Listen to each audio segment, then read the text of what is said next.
कधी कधी असे होते की तुम्ही एखादा चित्रपट पाहायला जाताना तुमच्याकडे त्याबद्दल काही अपेक्षा नसतात, ना हिट गाणी, ना मोठे तारे, ना फ्रँचायझीचा प्रभाव, आणि तो चित्रपट तुम्हाला नक्कीच आश्चर्यचकित करतो. बिन्नी अड फॅमिली हा असा चित्रपट आहे. वरुण धवनच्या भाची अंजनी धवनचा हा डेब्यू चित्रपट असून त्याचं टॅगलाईन हर जनरेशन कुछ कहती है तिथे अगदी योग्य ठरते.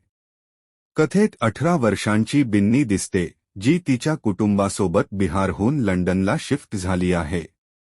तिचे दादा-दादी, पंकज कपूर आणि हिमानी शिवपुरी, दरवर्षी 2 महिने तिला भेटायला येतात आणि बिन्नीला तिच्या खोलीत त्यांच्यासोबत राहावं लागतं. तिच्या आईवडिलांकडून, राजेश कुमार आणि चारू शंकर, ती फक्त स्वतःची जागा मागते. यात नैसर्गिकपणे तणाव निर्माण होण्याची शक्यता असते, आजी-आजोबांची गोष्टी पाहण्याची वेगळी पद्धत असते आणि नातवंडांकडून झालेल्या बंडामुळे वाद होण्याची शक्यता अधिक असते. पण दिग्दर्शक संजय त्रिपाठी हा संघर्ष फक्त आरडाओरडामध्ये अडकवून ठेवत नाही. चित्रपटाला सुरुवातीला थोडा वेळ लागतो, पण उत्तम कलाकारांच्या उपस्थितीमुळे त्यातील लिखाणाला बळ मिळते.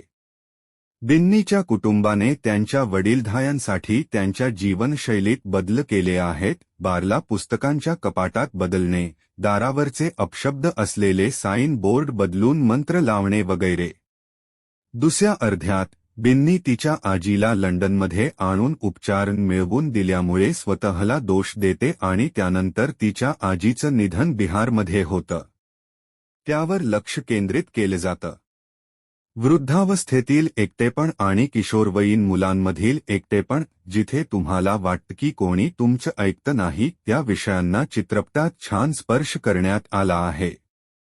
पती किंवा पत्नीच्या मृत्यूचा आघात आणि त्याचा परिणाम पंकज कपूर यांच्या अभिनयातून अतिशय सुंदररित्या मांडला गेला आहे. त्यांच्या नातीसोबतच्या, अंजनी, केमिस्ट्री ही अतिशय विश्वासार्ह आहे. अंजनी धवनच्या पदार्पणाबद्दल बोलायचं झालं तर तिने अत्यंत आत्मविश्वासपूर्ण सुरुवात केली आहे.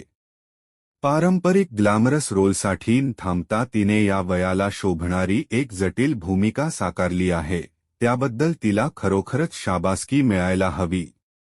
तिच्या आजीच्या मृत्यूसाठी ती स्वतःला दोष देते, हे तिने खूप समजूतदारपणे साकारलं आहे. ताज्या चेहऱ्याच्या कास्टिंगमुळे बिन्नी अड फॅमिली खूप प्रभावी ठरली आहे. तिची पुढची निवड काय असणार हे पाहण्यासाठी मी नक्कीच उत्सुक आहे. पंकज कपूर, हिमानी शिवपुरी, चारू शंकर आणि राजेश कुमार सगळ्यांनी फॅमिलीमध्ये जीव आणला आहे. विशेषतः बिन्नीची तिच्या वडिलांसोबतची लंडनला पुन्हा आजी-आजोबांना बोलावण्यावरून झालेली चर्चा लक्षात राहते. बिन्नी अड फॅमिली काही वेगळा चित्रपट नाही, हे मान्य आहे. याआधीच्या चित्रपटांमध्येही पिढ्यांमधील अंतर मांडण्यात आले आहे. पण निर्मात्यांनी इथे काही अतिशय सुंदर दृश्यं साकारली आहे, जी तुम्हाला भावनेशी जोडतात. हा चित्रपट अगदी प्रत्येकालाच आपला वाटेल. मी फक्त एवढंच म्हणेन की बिन्नी अड फॅमिली सारख्या चित्रपटांना प्रेक्षक मिळायला हवेत. जर तुम्ही थिएटरमध्ये पाहायला जात असाल आणि OTT रिलीजची वाट बघत नसाल, तर तुमच्या आजी-आजोबांसोबत जावा. तुम्ही एक स्मितहास्यासह बाहेर पडाल.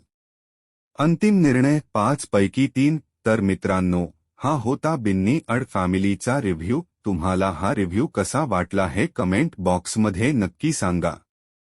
आवडल्यास लाईक आणि सबस्क्राईब करायला विसरू नका.